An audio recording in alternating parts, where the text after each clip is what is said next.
Alexandre I, o carismático czar da Rússia, é lembrado tanto por suas vitórias militares quanto por seu misticismo. Após sua morte, envolta em teorias conspiratórias, o mundo viu surgir lendas e rumores que continuam a fascinar até hoje. 11 anos depois, na cidade siberiana de Tomsk, aparece um homem misterioso chamado Fyodor Kuzmich.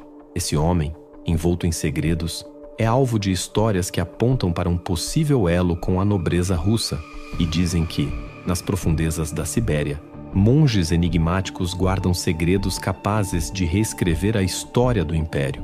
Mas quem eram esses monges? E o que realmente sabiam sobre o destino do czar?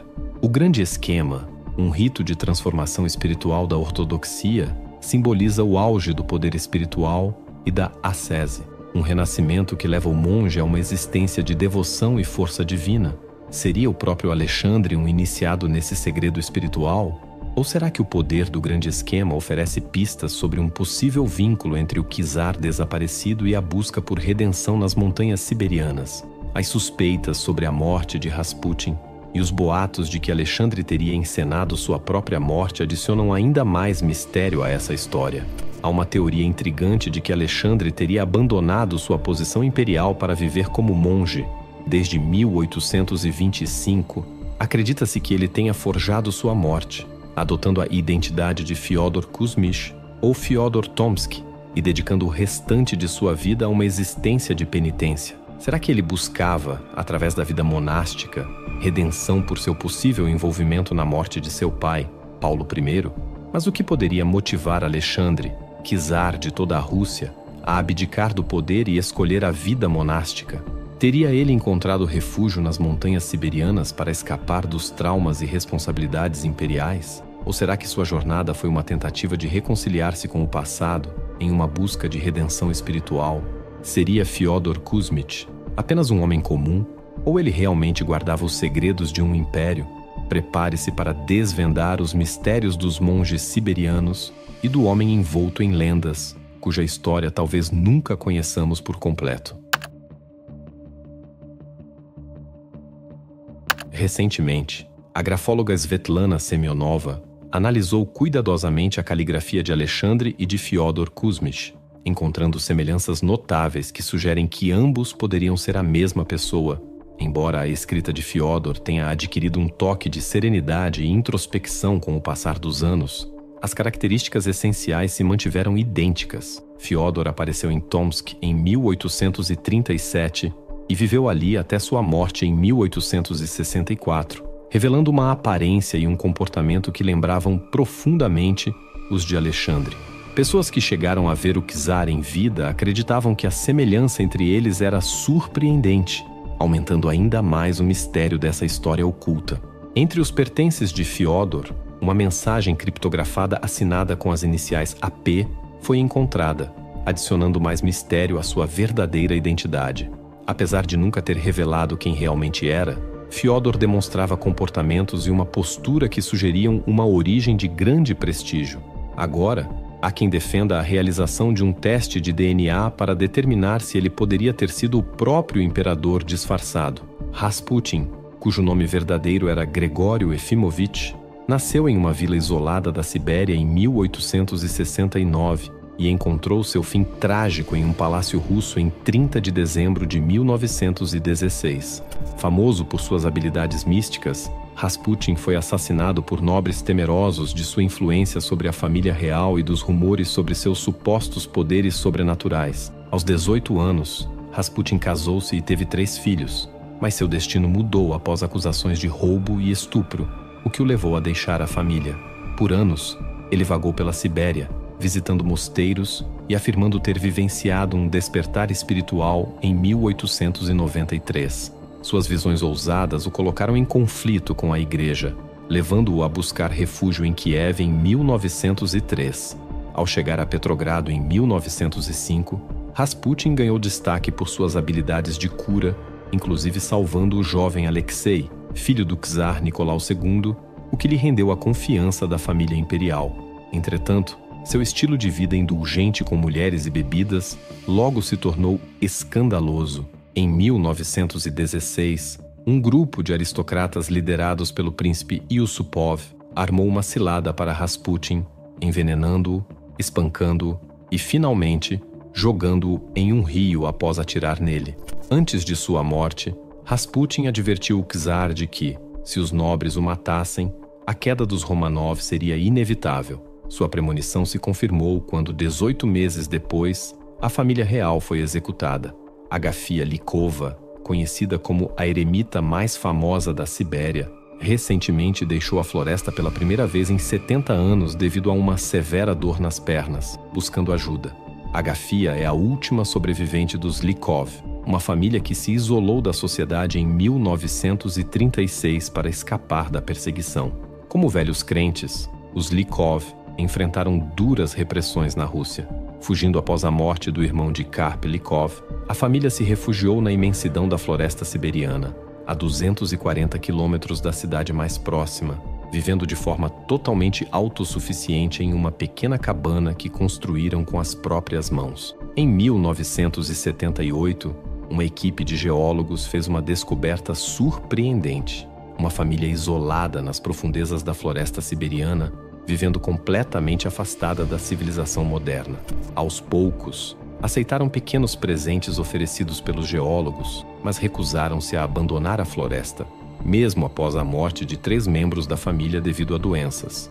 Desde o falecimento de seu pai em 1988, Agafia vive sozinha, plantando seu próprio alimento e mantendo-se por conta própria. Para emergências, ela conta apenas com um telefone via satélite. Os velhos crentes representam um grupo dissidente da Igreja Ortodoxa Russa que se opôs às reformas do patriarca Nicônio no século XVII. Essas reformas visavam atualizar os livros litúrgicos, que se tornaram imprecisos desde a conversão da Rússia ao cristianismo em 988. Nicônio, influenciado pela Igreja grega, introduziu novos textos litúrgicos e mudanças nas vestes e no sinal da cruz. Embora muitos, incluindo o czar Alexis Romanov, tenham apoiado essas mudanças, um grupo de padres resistiu com firmeza. Com a queda de Nicônio em 1658, concílios da Igreja reafirmaram as reformas e excomungaram os dissidentes. Essa decisão levou à perseguição dos Raskolniki, ou cismáticos, que passaram a viver em regiões remotas da Rússia, onde alguns foram executados. Os dissidentes dividiram-se em 2 ramos: os Popovtsi, que continuaram a buscar sacerdotes, e os Bespopovtsi, que rejeitaram o clero e a maior parte dos sacramentos. Apesar das dificuldades, muitos grupos de velhos crentes sobreviveram, inclusive a Revolução Russa, e até hoje existem comunidades fora da Rússia. Em 1971, a Igreja Ortodoxa Russa finalmente revogou a excomunhão dos velhos crentes. O grande esquema ortodoxo é uma tradição monástica singular dentro da Igreja Ortodoxa, com raízes que se estendem por mais de 1.500 anos. Este nível monástico exige de seus adeptos votos de castidade, pobreza e obediência, levando-os a uma busca profunda pela comunhão com Deus, com práticas rigorosas de ascetismo, incluindo jejuns e autorreflexão intensa. Os monges do grande esquema isolam-se completamente do mundo exterior para dedicarem suas vidas ao crescimento espiritual. A vida monástica possui 3 níveis: noviço, menor esquema e o mais elevado, o grande esquema. Esse último representa uma entrega completa a Deus, simbolizando um casamento espiritual onde os monges passam por um segundo batismo, que purifica seus pecados. Eles vestem trajes especiais, como a túnica negra chamada Analav, que serve como lembrança constante de seus votos e das batalhas espirituais. Esses símbolos marcam sua transição da morte para uma nova vida em Deus, permitindo uma profunda conexão com o divino e uma dedicação total à fé. Para o povo buriato, o Lago Baikal é um local sagrado, cercado de reverência e lendas. Masha Bambuyeva, que vive em Sukhbatar, relata que o lago é fonte de inspiração e sustento, nutrindo os habitantes locais com seus recursos e paisagens magníficas. Muitos visitantes também são tocados pela energia única do lago. O viajante suíço Mark Antemann descreve o Baikal como vasto, silencioso e sereno, capturando a beleza que os primeiros moradores da região certamente admiravam. No entanto, a vida junto ao lago era marcada por desafios, especialmente nos invernos rigorosos, que eram aceitos em troca dos presentes e da beleza natural do local. Há uma crença disseminada sobre a energia vital do Lago Baikal. Alguns afirmam sentir seu poder, ainda que seja difícil de expressar em palavras. O professor Vladimir Hiddekel, por outro lado, acredita que essa percepção de energia se deve à influência do que muitos dizem sobre o Baikal. Os buriatos, que há séculos habitam essa região, praticam o xamanismo, uma espiritualidade profundamente conectada à terra. Embora muitos tenham aderido ao cristianismo ortodoxo, a prática do xamanismo persiste, resultando numa rica fusão de tradições. Alguns, mesmo não sendo crentes, respeitam as regras xamânicas, como a proibição de se aproximar da rocha xamânica. Um evento extraordinário ocorreu na Sibéria, despertando debates entre fé e ciência. A história remonta a 1927, quando Dashi Dorjo Ichigilov, líder espiritual budista russo, anunciou que partiria e pediu aos seus seguidores que revisitassem seu corpo dali a 30 anos. Em seguida, ele entrou em profunda meditação e faleceu na posição de lótus. Nas décadas que se seguiram, a repressão soviética à religião afetou gravemente os budistas. Foi somente após a Segunda Guerra Mundial que eles puderam reconstruir seu mosteiro perto de Ulan-Ude, embora as restrições ao culto ainda permanecessem. 30 anos após a morte de Ichigilov, seus seguidores desenterraram seu corpo e encontraram-no ainda na posição de lótus, preservado de forma surpreendente. Eles o reenterraram em segredo, mas anos depois, o jovem lama Bimba Dorji, em busca de respostas, decidiu reabrir o túmulo. Para espanto de todos, o corpo de Ichigilov continuava intacto. Hoje, ele está guardado no mosteiro, atrás de portas trancadas. Para o grande lama Alchev, esse estado de conservação é um verdadeiro milagre, enquanto outros buscam explicações científicas. Apesar de haver céticos, a história de Ichigilov continua a atrair muitos fascinados pelo mistério. Como seria vivenciar uma cerimônia xamânica que conecta o mundo espiritual ao nosso? Até onde você iria para se conectar com o universo espiritual e entender os mistérios da vida? O que faz uma comunidade escolher preservar sua cultura, mesmo diante de pressões externas e mudanças sociais? Os tuvanos, um grupo étnico de origem túrquica, habitam regiões da Mongólia, Rússia e China. A maioria vive nas províncias mongóis de Khovd e Zavkhan, enquanto um grupo menor, os Duka, reside na área de Khovd Aimag. Menos de 40 famílias, conhecidas como Tsaatan, mantêm a tradição nômade de criação de renas na Mongólia, na remota região da taiga. Eles dependem das renas para transporte, alimentação e comércio, e vivem em tendas similares às yurts. A tradição xamânica dos Tsaatan é uma prática espiritual antiga, que foi reprimida na época soviética, mas ressurgiu nos anos de 1990. Os xamãs Tsaatan desempenham o papel de mediadores entre o mundo humano e o espiritual, realizando rituais na língua Tsaatan. Em transe, eles curam, fazem previsões e afastam espíritos malignos. Acredita-se que todos os seres vivos possuem almas, e os xamãs oferecem tributos aos espíritos da natureza. Respeitados como curandeiros e protetores, os xamãs são figuras centrais na cultura Tsaatan. O xamanismo Buriati, praticado na Sibéria, permanece forte em várias regiões do norte da Ásia, especialmente na própria Sibéria, considerada o berço dessa tradição. O povo Buriati mantém seus rituais xamânicos apesar da repressão durante o período soviético. Os xamãs entram em transe para se conectarem com deuses e ancestrais, oferecendo auxílio para resolver problemas como doenças e conflitos familiares. Na crença Buriati, deuses e espíritos como o Pai Céu, a Mãe Terra e entidades ligadas a rios e montanhas são reverenciados. O branco é uma cor sagrada, representando bênçãos, e oferendas de alimentos e vodka são feitas a esses espíritos. No século XVII, muitos buriates converteram-se ao budismo tibetano, que hoje passa por um renascimento com a reabertura de mosteiros. Em cerimônias xamânicas, a vodka é utilizada como uma água sagrada, aspergida no fogo e consumida, e por vezes, xamãs e participantes ficam embriagados como parte do ritual sagrado. O xamanismo Ainu, praticado na Sibéria, é profundamente enraizado em tradições.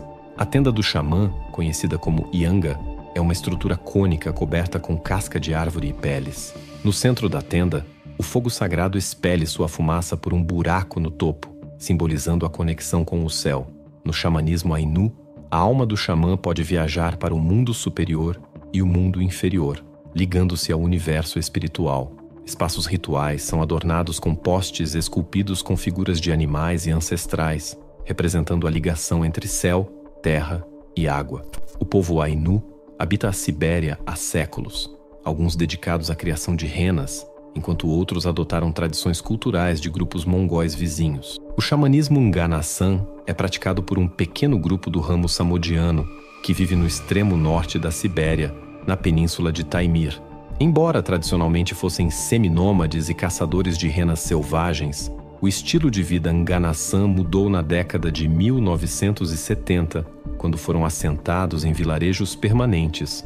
Diferente de muitos outros povos, os Nganasan nunca foram convertidos ao cristianismo e mantiveram suas práticas de adoração ao sol, à terra, à lua e aos elementos naturais. Embora a geração mais jovem não siga o xamanismo, alguns anciãos ainda recorrem a práticas xamânicas para orientação. O último xamã oficial faleceu em 1989, mas as tradições de decorar roupas de pele e as canções ancestrais continuam a ser passadas de geração em geração.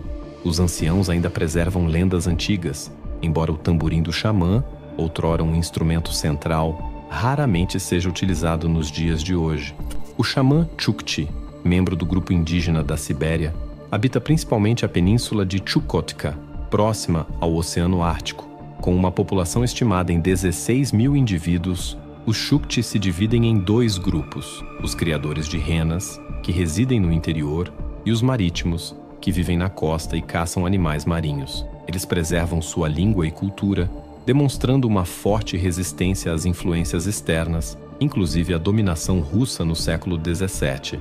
Suas crenças tradicionais, apesar das tentativas de conversão cristã, permanecem intactas, ligando-os profundamente ao ambiente ártico. Na região de Altai, existe uma herança espiritual onde cada elemento natural é visto como portador de um espírito. Comunidades nômades realizam rituais em harmonia com a natureza. Esses rituais são realizados durante as migrações, e as famílias buscam conexão com os espíritos para proteger suas jornadas. Os jovens, responsáveis por manter vivos os costumes, zelam pelos locais sagrados e pelos antigos petroglifos que representam a ancestralidade e as crenças espirituais. Entre os Nenetses, indígenas do Ártico Russo, cerca de 49.646 pessoas mantêm viva sua cultura e língua, com uma divisão entre os falantes da tundra e da floresta. Tradicionalmente pastores de renas, os Nenetses consideram esses animais sagrados e fundamentais para seu sustento e cultura. Apesar das pressões de empresas petrolíferas e políticas governamentais, eles continuam a praticar o xamanismo e a valorizar suas tradições. Que papel desempenham os xamãs siberianos como guias espirituais em uma sociedade moderna em constante mudança? O que nos leva a buscar a espiritualidade em locais distantes e misteriosos, como a Sibéria ou as alturas do Monte Kailash? Lady Uta Olena, também conhecida como Olga Podluzhnaya, é uma renomada xamã e musicista da Sibéria, famosa por sua maestria na harpa de boca e suas performances vocais no festival Siam Ring, onde seu talento foi celebrado como uma verdadeira lenda da música etno. Como integrante do conjunto etno Aikan, ela carrega em sua arte e espiritualidade as tradições ancestrais, cultivadas em sua família de xamãs. A prática xamânica siberiana é um dos pilares da sua identidade. Olga recebeu conhecimentos transmitidos ao longo de gerações, e sua função na comunidade vai além da música, incorporando também o papel de curandeira e líder espiritual. Os xamãs, como Olga, são figuras de respeito profundo, servindo de elo entre o mundo material e o espiritual. Em suas cerimônias, geralmente realizadas em locais naturais de grande energia, como florestas e rios, Olga utiliza roupas feitas de materiais naturais, adornadas com símbolos que expressam sua profunda conexão com a natureza. Padmasambhava, também conhecido como Guru Rinpoche ou aquele nascido do lótus, foi um influente mestre budista tântrico da Índia medieval, que introduziu o budismo Vajrayana no Tibete durante os séculos 8 e 9. Documentos tibetanos antigos, como o Testamento de Ba, descrevem seu papel essencial na construção do mosteiro de Sami, o primeiro mosteiro budista no Tibete, que se tornaria um marco espiritual na região.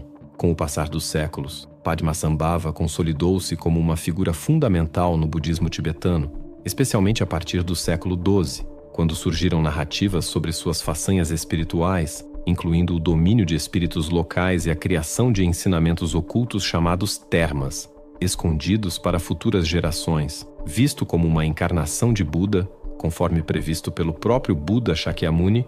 Padmasambhava é reverenciado sobretudo pela escola Nyingma do budismo tibetano, que o considera essencial para suas tradições. Seus ensinamentos abrangem uma rica herança de tradições orais e tesouros ocultos, revelados apenas no momento propício.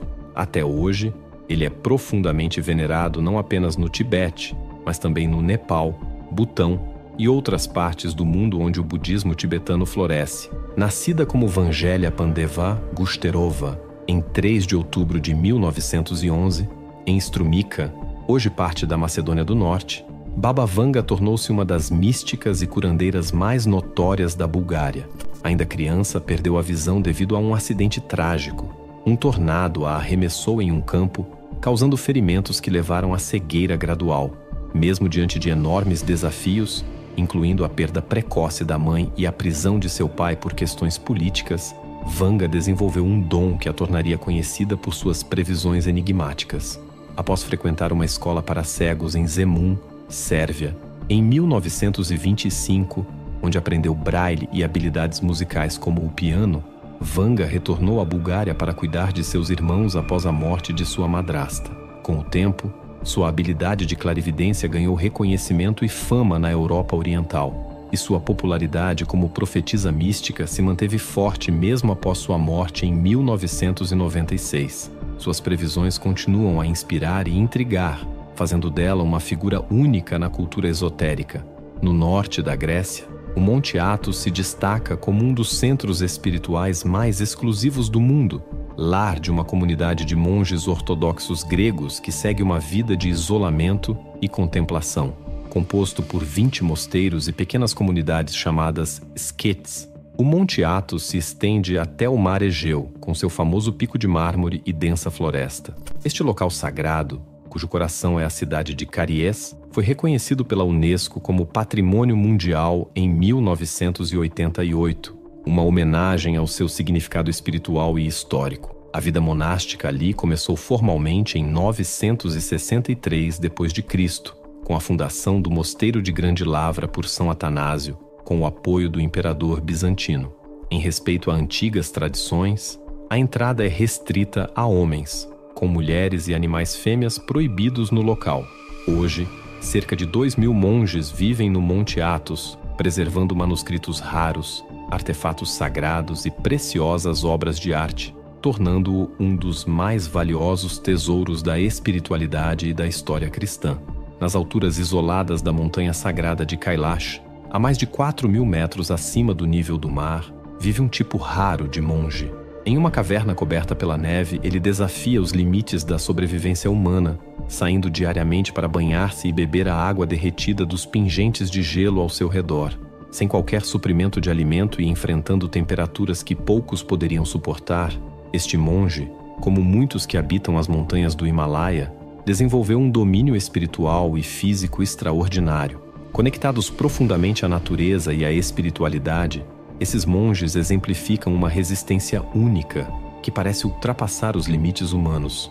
Suas práticas de meditação e autocontrole servem de inspiração, demonstrando como a dedicação espiritual pode transformar o corpo e a mente em instrumentos de força e harmonia. Esses monges se dedicam a técnicas espirituais que visam transcender os limites do corpo físico. Uma prática central é a entoação de mantras sagrados, repetidos em um ritmo contínuo para manter um estado de concentração profunda. Muitos monges também realizam orações intensas, buscando uma conexão constante com o divino. O propósito dessas práticas não é exibir habilidades, mas sim mergulhar inteiramente na presença sagrada de Shiva. Através dessas disciplinas, alcançam feitos que parecem extraordinários, demonstrando o poder transformador da espiritualidade. A escola Rinzai é uma das principais vertentes do budismo Zen no Japão, conhecida por seu enfoque na iluminação súbita. Os monges Rinzai utilizam métodos vigorosos, como gritos, tapas e questionamentos intensos, para ultrapassar as barreiras do pensamento convencional e alcançar uma introspecção profunda. A origem do Rinzai remonta ao século IX, na China, com o mestre Yi Xuan, e foi trazida ao Japão em 1191 pelo monge Eizai. Eizai, que inicialmente seguia o budismo Tendai, viajou 2 vezes à China, onde estudou Zen com a linhagem de Linji. Mesmo sem a intenção de fundar uma nova escola, seu retorno ao Japão no período Kamakura deu origem ao Rinzai Zen como uma tradição independente. Durante o período Ashikaga, a escola Rinzai continuou a crescer, consolidando sua importância cultural e espiritual no Japão, e permanece até hoje uma força influente na busca pela iluminação e o autoconhecimento. Na vasta e isolada região da Sibéria, há monges que escolhem um caminho de paz e simplicidade, afastando-se das distrações do mundo moderno para se dedicar intensamente à meditação e à oração. Em meio ao silêncio e à tranquilidade da natureza, esses monges praticam uma devoção profunda, moldando suas vidas em torno de valores espirituais que refletem propósito e disciplina. A dedicação incansável desses monges nos inspira a questionar o que realmente valorizamos em nossas próprias vidas, convidando-nos a refletir sobre o verdadeiro significado da devoção e da paz interior. Em nossa jornada de descobertas, continuaremos a explorar os mistérios que cercam esses monges e a sabedoria que eles compartilham com o mundo.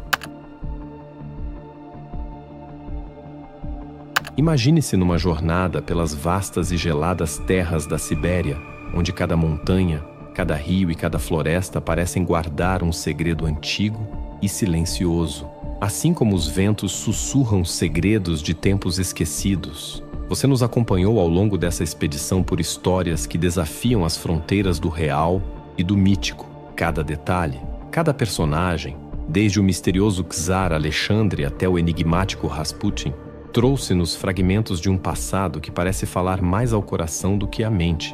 A sensação é de caminhar por entre sombras de uma outra era, tentando, junto conosco, encontrar as peças de um quebra-cabeça tão vasto quanto a própria história russa. Agora que você já se familiarizou com os mistérios que cercam a Rússia e mergulhou em uma narrativa que desafia as fronteiras do tempo, vamos dar um passo ainda mais profundo. Com o sucesso transformador do e-book A Arte do Pensamento Positivo, é hora de elevar sua mente a um novo patamar. Então, se você quer realmente mudar o rumo da sua vida, eu te convido a conhecer o Playbook, O Poder da Mente Superior. Com ele, você vai aprender técnicas que a igreja e sociedades secretas esconderam por séculos. O que você faria se pudesse controlar o seu destino? Além disso, você ainda recebe um áudio secreto de ativação do terceiro olho e o guia prático de manifestação divina totalmente de graça.